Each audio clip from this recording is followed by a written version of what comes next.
এবার হাতে পেলাম অন্যরকম একটি পকেট রাউটার। ভেতরে ব্যাটারি আছে, 4G সিম সাপোর্ট করে। মজার বিষয় এইটুকু ডিভাইসে আছে RJ45 পোর্ট, অর্থাৎ ব্রডব্যান্ড ইন্টারনেটও ব্যবহার করা যাচ্ছে পকেট রাউটার দিয়ে। পকেট রাউটারই এখন কাজ করছে বড় রাউটারের মতো। ব্যাটারি ব্যাকআপ থাকে, আছে DC UPS ফিচার। ছোট্ট এই ডিভাইসটির মধ্যে বলতে গেলে আছে সব রকম সুবিধা। কয়েক রকম পকেট রাউটার আমরা ইতিমধ্যে দেখেছি এবং রিভিউ করেছি। যেমন কয়েক বছর আগে এটা নিয়েছিলাম। এটা 4G সিম সাপোর্ট করে কিন্তু ব্যাটারি ব্যাকআপ নেই। এরপর দেখেছিলাম এই রাউটারটি, এটায় ব্যাটারি, ডিসপ্লে, সিম সাপোর্ট সবই আছে। এরপর হাতে আসে এই মডেলটি, ব্যাটারি ব্যাকআপ সহ আছে 4G সিম সাপোর্ট। কিন্তু আজকের এই ডিভাইসটি অনেকটাই ব্যতিক্রম। দারুণ একটি ফিচার এটার মধ্যে অ্যাড করা হয়েছে, যার কারণে বলা যাচ্ছে না এটা শুধু পকেট রাউটার, কারণ এটা দেওয়া হয়েছে RJ45 পোর্ট। এইটুকু ডিভাইস দিয়ে ব্রডব্যান্ড ইন্টারনেট চলে, সাধারণ হোম রাউটার হিসেবে ব্যবহার করা যাচ্ছে, অথচ এটা মূলত পোর্টেবল পকেট রাউটার। সামনেই চলে আসছে ঈদ, অনেকেই যাবেন গ্রামের বাড়ি কিংবা ঘুরতে যেতে পারেন দূরে কোথাও। যেখানেই যান ইন্টারনেট থাকবে আপনার পকেটে, স্মার্টফোন থেকে হটস্পট চালাতে হবে না। গ্রুপ ট্যুরে সবাই পাবেন ইন্টারনেট অ্যাক্সেস। মফস্বল গ্রাম কিংবা পার্বত্য এলাকায় নেটওয়ার্কের সমস্যা থাকে, অনেকের আবার ঘরের ভেতরে মোবাইল নেটওয়ার্ক কম পায়, ভালো ইন্টারনেট পাওয়া যায় না। এসব সমস্যার সমাধান হয়ে যাবে এই ডিভাইসের মাধ্যমে। এটা ওলাক্স ব্র্যান্ডের মাল্টিপারপাস পোর্টেবল পকেট রাউটার। সাধারণ ওয়াইফাই রাউটারের মতো ঘরে ব্যবহার করা যায়, কিংবা পকেটে বা ব্যাগে রেখে ওয়াইফাই পাওয়া যায়। এটা বিষয়ে আমরা বিস্তারিত জানবো এবং টেস্ট করব। চলুন দেখে নিই আনবক্সিং কেমন ছিল। ছোটখাটো এই বক্সের ডিভাইসটি আমি হাতে পেয়েছি। এটা ওলাক্সের MT30 পকেট রাউটার।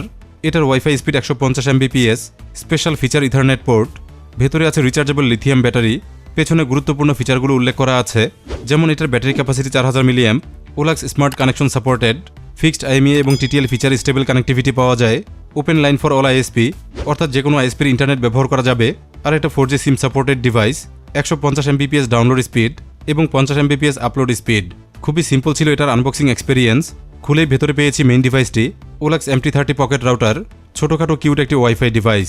একটি Type-C চার্জিং কেবল সাথে পেয়েছি এবং সাথে ছিল ছোট্ট একটি ইউজার ম্যানুয়াল।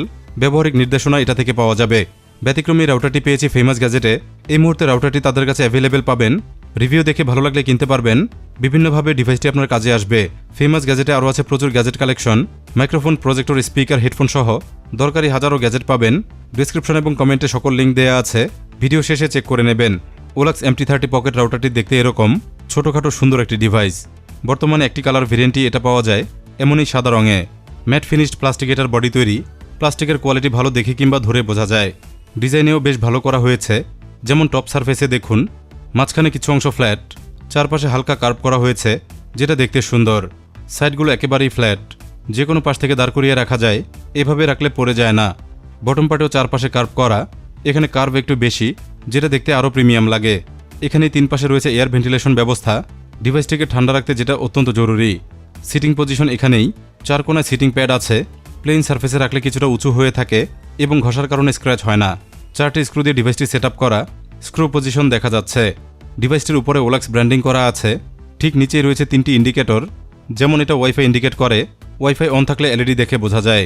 এরপর এটা ইথারনেট LED, RJ45 প্যাচকর্ড কানেক্ট করা থাকলে এটা দেখে বোঝা যায়। সব শেষে এটা সিম নেটওয়ার্ক ইন্ডিকেটর, সিম কার্ড পেলে এটা জ্বলে, কালার দেখে নেটওয়ার্ক স্ট্যাটাস বোঝা যায়। যথেষ্টই ছোট ডিভাইস এই পকেট রাউটার। দৈর্ঘ্যে এবং প্রস্থে মাত্র 3.5 ইঞ্চি আর পুরুত্বে বরাবর 1 ইঞ্চি। বেশ হালকা একটি ডিভাইস। টোটাল ভর পেলাম মাত্র 149 গ্রাম। IO পোর্টস সবই আছে ফ্রন্টে, বাম পাশে Type-C পোর্ট। ডিভাইস চার্জ করতে কিংবা একটানা ব্যবহারে এটা লাগে। সাথে দেওয়া কেবিলটি এখানে প্রয়োজন হয়, কিংবা ফোনের চার্জার অ্যাটাচ করা যায়। ইনপুট পাওয়ার 5 ভোল্ট 1.5 অ্যাম্পিয়ার, অর্থাৎ 7.5 ওয়াটে চার্জ হয় এবং চলতে থাকে। ব্যাটারিযুক্ত ডিভাইসে অন অফ করার সুইচ আছে, ব্যবহার করতে গেলে অন করে নিতে হয় এবং ব্যবহার শেষে অফ করে রাখা যায়। এরপরে আছে সিম কার্ড স্লট, ন্যানো সিম এখানে ইনসার্ট করতে হয়, হতে পারে যে কোনো অপারেটরের।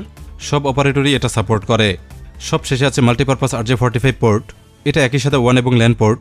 এখানে ব্রডব্যান্ড ইনপুট দিয়ে রাউটার হিসেবে ব্যবহার করা যায়, কিংবা এখান থেকে পিসিতে কানেক্ট করে সিমের ইন্টারনেট পিসিতে ব্যবহার করা যায়। ডেস্কটপ, ল্যাপটপ, স্মার্ট টিভি সহ অন্যান্য ডিভাইস সাপোর্ট করে। কেবল দিয়ে পাওয়া যায় হাই স্পিড ইন্টারনেট। স্পেক্স অনুযায়ী এটা এক চার্জে 8 ঘন্টা একটানা চলার কথা। ব্যাকআপ টাইম সম্পূর্ণই ডিপেন্ড করে ব্যবহার এবং পরিবেশের উপর। যেমন তথ্য অনুযায়ী 8টি ডিভাইস একসাথে চলবে, কিন্তু 8টি ডিভাইসে যদি একসাথে ব্যবহার করা হয় তাহলে 8 ঘন্টা ব্যাকআপ কখনোই দেবে না। আমরা টেস্ট করেছি 4টি ডিভাইস কানেক্ট রেখে, 5 ঘন্টার কাছাকাছি অন ছিল। 4000 মিলিঅ্যাম্পের ছোট ডিভাইস হিসেবে যেটা ভালোই বলা যায়। ব্যাকআপ সম্পর্কিত আরেকটি বিষয় মাথায় রাখতে হবে, যেখানে নেটওয়ার্ক ফ্ল্যাকচুয়েশন বেশি হয়, অর্থাৎ নেটওয়ার্ক ওঠানামা বেশি করে, তাহলে ব্যাকআপ আরও কিছুটা কম হতে পারে। রাউটারটি ফুল চার্জ হয়েছে 3 ঘন্টার মধ্যে। চার্জিং অবস্থায় ব্যবহারও করছিলাম। এখন প্রশ্ন হলো, ফোনে হটস্পট থাকতে এই ডিভাইস কেন দরকার? প্রথমত, যে কোনো স্মার্টফোনে হটস্পট চালু থাকলে গরম হতে থাকে এবং দ্রুত ব্যাটারি ড্রেন হতে থাকে। ফোনের জন্য হিট ক্ষতিকর, আর ইউজার বেশি হলে অত্যন্ত দ্রুত চার্জ শেষ হয়ে যায়। জরুরি সময়ে যেটা বিপদের কারণ হতে পারে। পকেট রাউটার এক্ষেত্রে দারুণ একটি সলিউশন। আবার অনেকের বাসায় বারান্দা কিংবা জানালার কাছে ভালো নেটওয়ার্ক পায়, কিন্তু রুমে গেলেই ইন্টারনেট চলে না। এমন ক্ষেত্রে রাউটারটি জানালা কিংবা বারান্দার পাশে রেখে ওয়াইফাই এর মাধ্যমে রুমের মধ্যে ভালো ইন্টারনেট পাওয়া সম্ভব। গ্রুপ ট্যুরে এটা অত্যন্ত কাজের একটি ডিভাইস। একটি সিম থেকে 8 জন ইন্টারনেট অ্যাক্সেস পেতে পারে। গাড়িতে কিংবা ট্রাভেলে ইন্টারনেট ব্যবহার করা যায়। আর এটা যেহেতু শুধুমাত্র 4G রাউটার হিসেবে তৈরি, সুতরাং বেটার নেটওয়ার্ক প্রোভাইড করে। প্রত্যন্ত এলাকায় অনেক সময় ব্রডব্যান্ড ইন্টারনেট প্রচুর ব্যয়বহুল হয়। সেখানে এরকম একটি রাউটার সাথে আনলিমিটেড 4G প্যাকেজ কিনে নিলে ইন্টারনেট অ্যাক্সেস সম্পূর্ণই থাকবে আপনার নিয়ন্ত্রণে। কোনো আইএসপির সাপোর্ট দরকার হবে না, থাকতে পারবেন নিশ্চিন্তে। চলুন এবার রাউটারটির স্পিড টেস্ট করতে হবে। চেষ্টা করব স্পিড সম্পর্কে ধারণা নেয়ার। আমার এখানে টেলিটক নেটওয়ার্ক সবচেয়ে কম পায়, এজন্য টেস্ট করব টেলিটক সিম দিয়েই। দেখতে হবে দুর্বল নেটওয়ার্কে কেমন কাজ করে। প্রথমে ফোনে দেখব ইন্টারনেট স্পিড কত পায়। মোবাইল ডেটা অন করা আছে। ফাস্ট.com-এ দেখব ইন্টারনেট স্পিড।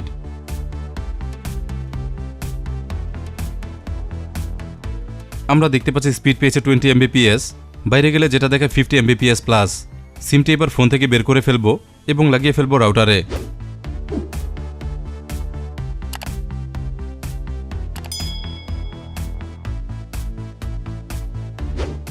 সিম লাগানো হলো।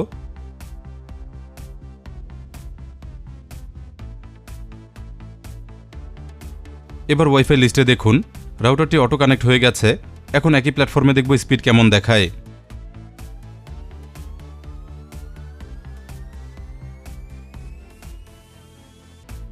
আমরা দেখতে পাচ্ছি স্পিড দেখাচ্ছে 15 Mbps। আমার রুমের মধ্যে টেলিটক ইন্টারনেট প্রচুর ফ্ল্যাকচুয়েট করে, এক একবার এক এক রকম দেখায়। চলুন এবার ফার্মওয়্যার ইন্টারফেস কেমন দেখি, সাথে দেখে ফেলবো বেসিক সেটআপ প্রসেস। এজন্য রাউটারের পেছনে থাকা তথ্যগুলো দরকার হবে। এখানে দেখুন ফার্মওয়্যার আইপি অ্যাড্রেস দেয়া আছে, ওয়াইফাইয়ের নাম, পাসওয়ার্ড ইত্যাদি উল্লেখ করা আছে। উপরে অ্যাডমিন পাসওয়ার্ড লেখা আছে। প্রথমে পকেট রাউটারের ওয়াইফাই কানেক্ট করে নিতে হবে। এরপর ফোনের ব্রাউজারে আইপি অ্যাড্রেস টাইপ করব। অ্যাড্রেস হবে 192.168.150.1। এরপর লগইন পাসওয়ার্ড চাইবে, রাউটারের পেছনে যেটা লেখা আছে। এখানে ইউজার পাসওয়ার্ড দুটোই হবে অ্যাডমিন, সবগুলো হবে স্মল লেটারে। লগইন হলে চলে আসবে সেটআপ ইন্টারফেস। রাউটারটির ফার্মওয়্যার ইন্টারফেস বেশ সুন্দর, কালারফুল, পরিচ্ছন্ন এবং খুবই সহজ। হোম পেজে দরকারি অনেক ডেটা দেখায়। আর উপরে দেখুন প্রথম ট্যাবে ডিভাইস স্ট্যাটাস, এরপর আছে SMS অপশন, এরপর নেটওয়ার্ক সেটিংস, পরে অ্যাডভান্স সেটিংস, সবশেষে কুইক সেটিংস। আমরা চলে যাব কুইক সেটিংসে। এখান থেকে SSID বা ওয়াইফাইয়ের নাম চেঞ্জ করা যাবে। আমি একটি নাম টাইপ করে দিচ্ছি, OLX-GIB। হয়ে গেলে নেক্সট বাটনে প্রেস করব। এখানে সিকিউরিটি টাইপ দেখাবে, পছন্দ মতো সিলেক্ট করে নেব। এরপর টাইপ করব ওয়াইফাইয়ের নতুন পাসওয়ার্ড। যথাসম্ভব স্ট্রং পাসওয়ার্ড দিতে হবে, যেন অন্য কেউ অ্যাক্সেস করতে না পারে। হয়ে গেলে অ্যাপ্লাই বাটনে প্রেস করব। রাউটারটি রিস্টার্ট নেবে। রাউটারটি অল্প সময় রিস্টার্ট হয়ে যায়। এবার ওয়াইফাই লিস্ট চেক করতে হবে। দেখুন নতুন SSID নিচে দেখাচ্ছে, এটা সিলেক্ট করব এবং নতুন দেয়া পাসওয়ার্ডটি টাইপ করব। ফার্মওয়্যার ইন্টারফেসে এখন যাব নেটওয়ার্ক সেটিংসে। এখান থেকে APN বা অ্যাক্সেস পয়েন্ট চেক করব। সিমের অপারেটর অনুযায়ী এখানে অটো APN বসে যায়, ম্যানুয়ালি কিছুই টাইপ করতে হয় না, হোক সেটা যে কোনো অপারেটর। চলুন দেখি ব্রডব্যান্ড কীভাবে সেট আপ করতে হয়। এজন্য যাব অ্যাডভান্সড সেটিংসে। এখান থেকে ওয়ান সেটিংস সিলেক্ট করা আছে অটো, আমরা ট্যাপ করব ওয়ান বাটনে। কানেকশন টাইপ এখান থেকে সিলেক্ট করতে হবে, সাধারণত যেটা হয় PPPoE। এরপর নিচে আপনার ইউজার নেম টাইপ করতে হবে এবং পাসওয়ার্ড দিতে হবে। এই তথ্যগুলো আইএসপির কাছে থাকে, জানা না থাকলে ফোন করে জেনে নিতে পারবেন। সঠিক আইডি পাসওয়ার্ড দিলে ব্রডব্যান্ড ইন্টারনেট চালু হয়ে যাবে। পকেট রাউটারটি তখন কাজ করবে সাধারণ রাউটারের মতো। অ্যাডমিন লগইন পাসওয়ার্ডটি অবশ্যই পাল্টাতে হবে, যেন অন্য কেউ মডিফাই করতে না পারে। এজন্য উপরে আছে মডিফাই লগইন পাসওয়ার্ড, ট্যাপ করতে হবে। আগের পাসওয়ার্ডটি প্রথমে টাইপ করতে হবে, এরপর নতুন পাসওয়ার্ড দুইবার টাইপ করলেই রাউটারটি সিকিউরড হয়ে যাবে এবং অন্য কেউ এটার সেটিংস পাল্টাতে পারবে না। প্রয়োজন হলে সকল সেটিংস রিসেট করে ফেলতে পারবেন। এজন্য ডিভাইসের ফ্রন্টে ছোট্ট একটি রিসেট বাটন আছে, পিন দিয়ে প্রেস করে রিসেট করা যায় এবং নতুন করে আবার সেট আপ করা যায়। ডিভাইসের ওয়াইফাই রেঞ্জও ভালো পেয়েছি। আমরা চালাচ্ছিলাম 1100 স্কোয়ার ফিট ফ্ল্যাটে। পুরো ফ্ল্যাটই এটা কভার করতে পেরেছে। তবে অতিরিক্ত অবস্ট্রাগল যেমন দেয়াল বা দরজা যদি বেশি থাকে তাহলে রেঞ্জ কিছুটা কম হতে পারে। খোলা স্পেসে 1600 স্কোয়ার ফিট কভার করতে পারে। ছোট্ট ডিভাইস হিসেবে রেঞ্জ ভালোই বলা যায়। 3590 টাকা এটার বর্তমান দাম। যেহেতু এটা মাল্টিপারপাস ডিভাইস, যেমন একই সাথে পকেট রাউটার, সাথে হোম রাউটার সুবিধা, battery backup, build quality, feature এসব মিলে দাম মোটামুটি ঠিকই মনে হয়েছে। ট্রাভেল করলে কিংবা গ্রাম অথবা মফস্বলে এটা দারুণ কাজের একটি ডিভাইস। সাথে থাকলে গুরুত্বপূর্ণ কাজ করা যায়। সুতরাং ভালো লাগলে এটা কিনতে পারেন, লিঙ্ক আছে ডিসক্রিপশনে। ভিডিওটি ভালো লাগলে লাইক দিতে ভুলবেন না। এরকমই দরকারি গ্যাজেট আরও দেখতে সাবস্ক্রাইব করুন। অবশ্যই অন রাখুন বেল আইকন। ধন্যবাদ সবাইকে ভিডিওটি দেখার জন্য।